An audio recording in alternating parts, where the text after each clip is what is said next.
What more can you tell us about Judge Merchan's reputation in the legal community? What are the legal streets saying about him?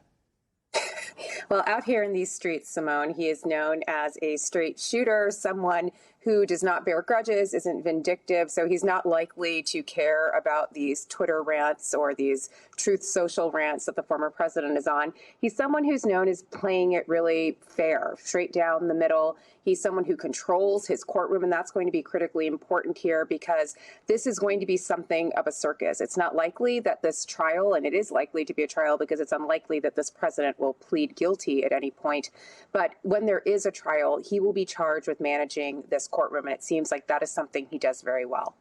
So, can you weigh in on this point about he oversaw the Weisselberg case, now he's overseeing this Trump case. Is it unusual for a judge to oversee two cases against the same party? As a general matter, in both federal and state courts, where there are related matters, they are sometimes grouped together with the same judge because there's usually some relation to the different cases. And so there's sort of a base level of knowledge. So this may be one of those circumstances where, because this relates to a series of individuals who all are sort of doing and involved in the same kind of thing and in the same company, that this is why this has been linked to Judge Merchan in this instance. But the initial assignment of the Weisselberg case and the Trump org case, that was random. So this is simply a follow-on to that. Okay, breaking it down for us, Melissa. Thank you. Okay, let's talk about these threats against the Manhattan District Attorney, because Donald Trump has, I think it's safe to say, tripled down on the threats. How might the judge respond to that behavior?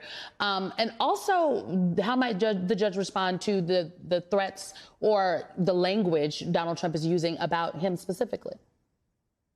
So this is really important, Simone. It's not just threats against Alvin Bragg and the members of the DA's office. It's also Alvin Bragg's family. So this is becoming really ugly and really dangerous for a lot of different people. And it's likely that the judge will address this at the arraignment, but certainly security is going to be tight during all of this. And it's likely that those concerns about security are not only going to extend to the DA and those who are involved in this courtroom process, but also to the jurors who are going to be involved. We don't know who these jurors might be, but it is likely that there will be steps taken to ensure that this jury remains safe, that they are not tampered with in any way. So a sequestration of the jury is likely. It may also be the case that in some of these pretrial motions that the defense, believing that the former president cannot get a fair trial in Manhattan, will ask to remove this to another venue.